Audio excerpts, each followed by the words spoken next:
ഈ മാധ്യമപ്രവർത്തനവും മനുഷ്യരെ മനസ്സിലാക്കുന്ന ഒരു മര്യാദ വേണം. നിങ്ങൾക്ക് ബ്രേക്ക് കിട്ടണമായിരിക്കും, റീച്ച് കിട്ടണമായിരിക്കും. പക്ഷേ ആ സന്ദർഭങ്ങളിലും ചിലത് കാണിക്കുന്നതിനും കാണിക്കാതിരിക്കുന്നതിനും ഒരു മര്യാദയുടെ തലമുണ്ട്.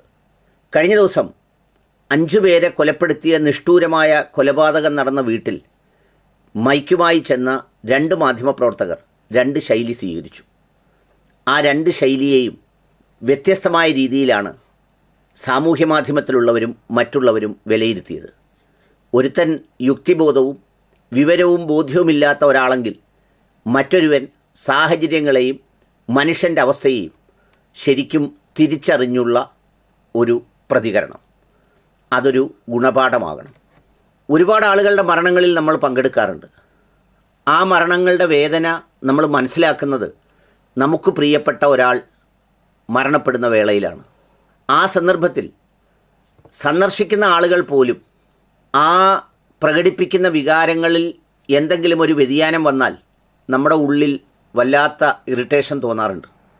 കാരണം ആ സന്ദർഭം ജീവിതത്തിലെ വല്ലാത്തൊരു സന്നിഗ്ധാവസ്ഥയാണ്. അതെല്ലാ മനുഷ്യർക്കും അങ്ങനെയാണ്. എൻ്റെ ഉമ്മ ഏതാനും നാളുകൾക്ക് മുമ്പ് മരിച്ചപ്പോൾ ഞാനത് മനസ്സിലാക്കിയതുമാണ്. പക്ഷേ അതിനേക്കാൾ എത്രയോ ആഴത്തിലുള്ളതായിരിക്കും ഒരു സഹോദരിയെ, ഒരു മകളെ നിഷ്ഠൂരമായി ഒരുത്തൻ വെട്ടിക്കൊലപ്പെടുത്തിയ ദിവസം. ആ മയ്യത്ത് കൊണ്ടുവന്ന് അടക്കിയിട്ടില്ല. അതിൻ്റെ ഏറ്റവും വികാരപരമായ അവസ്ഥയിൽ നിൽക്കുമ്പോൾ റിപ്പോർട്ടർ ചാനലിലെ ഒരു ഫർഗുണാസൻ അവിടെ ചെന്ന് കുത്തി ഈ സഹോദരനോട് ചോദിക്കുകയാണ്, ഞാനൊന്ന് ചോദിക്കട്ടെ, ഈ മൈക്ക് കുത്തി പറയുന്നവൻ്റെ പെങ്ങൾ ഇതുപോലെ മരണപ്പെട്ട് കിടന്നാൽ അവന് ഇതുപോലൊരു മൈക്കുമായി ഇറങ്ങാൻ പറ്റുമോ? ആ മൈക്കുമായി വരുന്നവനോട് എന്ത് വികാരമാണ് തോന്നുക? മിനിമം അത്രയും മര്യാദയെങ്കിലും വിചാരിക്കണ്ടേ?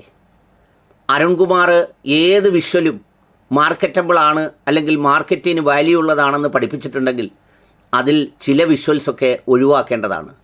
സങ്കടപ്പെടുന്ന തകർന്നു നിൽക്കുന്ന മനുഷ്യർക്ക് മുന്നിൽ അവരെ ആശ്വസിപ്പിക്കുന്നതിന് പകരം നിൻ്റെ നീളൻ കോല് അവരുടെ അണ്ണാക്കിലേക്ക് കയറ്റി അതെടുക്കാൻ ശ്രമിക്കുമ്പോൾ ഒരു സ്വസ്ഥത തരുമോ എന്ന് അവർ ചോദിക്കേണ്ടി വരുന്ന സ്ഥിതിയിലേക്ക് എത്തുക എന്ന് പറയുന്നത് എന്തൊരു മര്യാദകെട്ട നിമിഷമാണ്. എന്നാൽ മറുവശത്ത് മീഡിയ 1 ചാനലിലെ ആഷിഖ് എന്ന് പറയുന്ന ഒരു പയ്യൻ, അവൻ്റെ ഒരു വീഡിയോ ക്ലിപ്പും കണ്ടു. ആ പയ്യൻ അകലെ നിന്ന്, വീടിൻ്റെ ദൂരെ നിന്ന് പറയുകയാണ്, അവിടുത്തെ അവസ്ഥ വളരെ വല്ലാത്ത അവസ്ഥയാണ്. ഉപ്പയുടെ നിലവിളി റോഡ് വരെ കേൾക്കാം. ആ സാഹചര്യത്തിൽ ആ വിഷ്വൽ പോയി എടുക്കുന്നത് ഒരു ശരിയല്ലായ്മയുണ്ടെന്ന് തോന്നിയതുകൊണ്ടാണ് ഇവിടെ നിന്ന് റിപ്പോർട്ട് ചെയ്യുന്നത്. അത്രയും മതി. ആ പറച്ചിലുണ്ട് അവിടുത്തെ ഒരവസ്ഥ. ഈ ഒരു പാവപ്പെട്ടവനെ കുത്തി ഇതിനെക്കുറിച്ച് ചോദിക്കുന്നതിനേക്കാൾ അകലെ നിന്ന് പറയുമ്പോൾ ആ അനുഭവിക്കുന്ന മനുഷ്യരുടെ വികാരവും ഇത് പ്രക്ഷേപണം ചെയ്യുന്ന അല്ലെങ്കിൽ ബ്രോഡ്കാസ്റ്റ് ചെയ്യുന്ന അല്ലെങ്കിൽ അവതരിപ്പിക്കുന്നവൻ്റെ വികാരവും സമമാവുകയാണ്. 2 പേരും മനുഷ്യരാവുകയാണ്. അതേസമയം മറ്റേ വീഡിയോയിൽ ഈ സഹോദരനെ ഇങ്ങനെ കുത്തി ചോദിക്കുന്നത്, ഈ കുത്തി ചോദിക്കുമ്പോൾ വികാരങ്ങൾ മനസ്സിലാകാത്ത ഒരു മൃഗം ഒരു മനുഷ്യനെ വേട്ടയാടുന്നത് പോലെയുണ്ട്. തിരിച്ചറിയാനാവട്ടെ ഈ വ്യത്യാസം.